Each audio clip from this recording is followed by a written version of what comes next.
10 military myths everyone believes are true, debunked.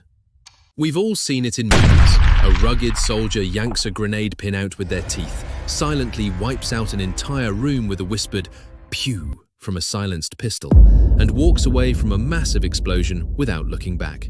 It looks awesome, but in the real world? Doing that would leave you with a mouthful of shattered teeth and 0 pulled pins. Welcome back to the channel. Much of what the public believes about the military has been completely warped by cinema, video games, and decades of urban legends. Today, we are breaking down 10 massive military myths that refuse to die, and the reality is far more fascinating than the fiction. Let's dive in. Myth 10. Grenade pins can be pulled with your teeth. Let's start with the classic teeth-pulling stunt. In reality, military hand grenades are designed with strict safety protocols to prevent accidental detonation. The metal pin is actually a cotter pin, and its ends are bent outward to lock it firmly in place. It takes anywhere from 5 to 11 pounds of force to pull a standard military grenade pin. If you try to use your teeth, you wouldn't pull the pin. You would just pull your front teeth straight out of your skull. Soldiers are trained to grip the ring firmly, twist to compress the loops, and pull hard using their entire hand. Myth 9. Silencers make guns completely quiet. Hollywood loves the stealth assassin trope, where a silencer turns a deadly firearm into a harmless little pft sound. First of all, the military calls them suppressors, not silencers, and second, they are still incredibly loud. A standard gunshot registers around 160 decibels, loud enough to cause instant, permanent hearing damage. A high-quality suppressor drops that down to about 130 decibels. To put that in perspective, a jackhammer is about 110 decibels. So while a suppressor helps mask muzzle flash and makes it harder for the enemy to pinpoint your exact location from a distance, anyone in the immediate area is still going to hear a massive, distinct metallic crack. Myth 8. The go to jail or join the military sentence. Son, the judge gives you a choice: 2 years in prison or 2 years in the army. It's a legendary line used in countless classic films and country songs, but in the modern all-volunteer military, this is completely illegal.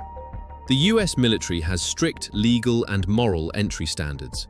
Judges do not have the legal authority to sentence someone to military service, and recruiters are strictly forbidden from accepting anyone attempting to enlist to avoid criminal prosecution. If you have active legal issues or a serious criminal record, the military machine won't recruit you. It will disqualify you. Myth 7. Medieval armor was so heavy, knights needed cranes. Let's step back in history. A major historical military myth states that medieval plate armor was so incredibly heavy that knights had to be hoisted onto their horses using mechanical cranes, and if they fell over, they lay helpless like flipped turtles. A full harness of 15th century battle plate typically weighed between 45 and 55 pounds. Crucially, that weight was distributed evenly across the entire skeleton.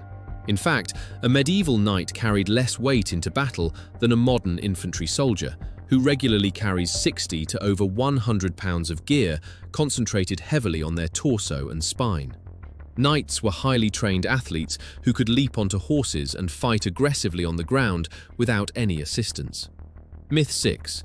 The peanut butter shot is an instant knockout. If you talk to anyone preparing to head to basic training, they will inevitably bring up the terrifying legend of the peanut butter shot. The myth goes that recruits are injected with a thick, brown, peanut butter-like substance in their backside that hurts so badly you can't walk for days, or that it completely knocks you unconscious. The reality? It's not peanut butter, and it's not meant to torture you. It is a massive, highly concentrated dose of bicillin, a thick, white penicillin antibiotic designed to prevent widespread respiratory outbreaks in crowded barracks. Because the liquid is viscous and thick, it has to be injected slowly into a large muscle group, which does create a deep, uncomfortable ache. But it certainly won't knock you out, and you'll be marching on it just minutes later. Myth 5. Every service member is a shooter in constant combat. When civilians think of the military, they picture every single person in uniform carrying a rifle, kicking down doors, and dodging explosions daily. This is known as the shooter myth, and it ignores how the vast majority of the military actually functions. In military strategy, this is broken down by the tooth-to-tail ratio. The tooth represents the frontline combat forces, while the tail represents the massive logistical network required to keep them fed, fueled, and armed. Roughly 80% to 85% of all military personnel serve in non-combat occupations, working in cybersecurity, medical care, engineering, legal departments, and complex global supply logistics. Myth 4. Bulletproof vests protect you from everything. Action movies have taught us that body armor operates like a magical shield. A character gets hit in the chest with a high-caliber round, takes a deep breath, and is perfectly fine. Modern ceramic and composite body armor plates are incredible engineering marvels capable of stopping high-velocity rifle rounds. But stopping the bullet does not mean you don't feel it. The sheer kinetic energy of a supersonic round has to go somewhere. When a round hits a vest, that massive force is transferred directly into the wearer's body. Surviving a center mass hit frequently results in severely broken ribs, extensive internal bruising, and potentially collapsed lungs. It saves your life, but it certainly doesn't leave you unfazed. Myth 3. The Maginot Line was an utter failure. This is one of the most widely repeated historical military myths in classrooms and online forums, that France built the massive, ultra-expensive Maginot Line fortifications before World War II, only for the German army to simply walk around it, proving the entire project was an embarrassing failure. Here's the twist.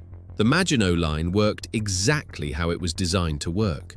The point of the fortifications wasn't to completely stop a German invasion along the entire border. It was to block a direct path through Alsace-Lorraine, forcing the German army to redirect their attack through the difficult terrain of the Ardennes and Belgium. The strategy was designed to buy France time to mobilize its forces. The ultimate collapse of France wasn't a failure of the Maginot Line's concrete forts, which held out brilliantly. It was a failure of the Allied Mobile High Command to properly counter the German flanking maneuver in the north. Myth 2.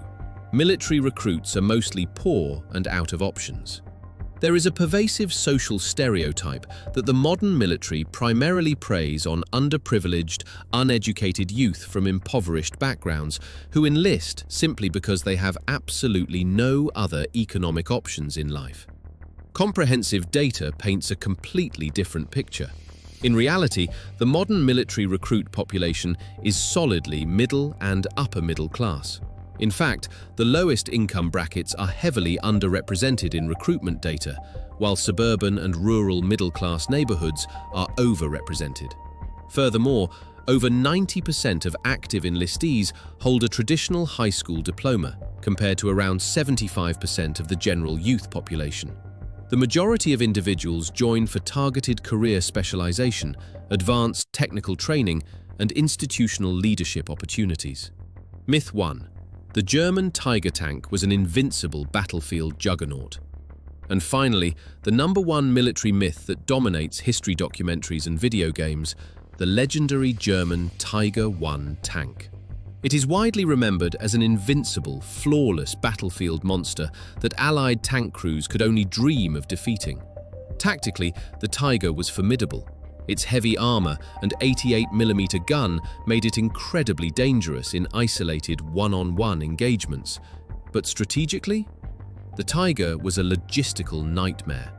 Only 1,347 units were ever built. They were wildly over-engineered, broke down constantly due to massive mechanical strain, and consumed an unsustainable amount of fuel that a collapsing Germany couldn't supply. While Allied forces built tens of thousands of reliable, easily repairable M4 Shermans and T-34s, the Tiger spent more time broken down in repair bays than it did dominating the battlefield. A weapon can be legendary in combat, but if it breaks under its own weight, it's a strategic failure. Which of these military myths did you grow up believing? Let me know in the comments below. If you enjoyed uncovering the real facts behind these myths, smash that like button, subscribe to the channel, and hit that notification bell so you never miss our next deep dive. Thanks for watching, and we'll see you in the next video.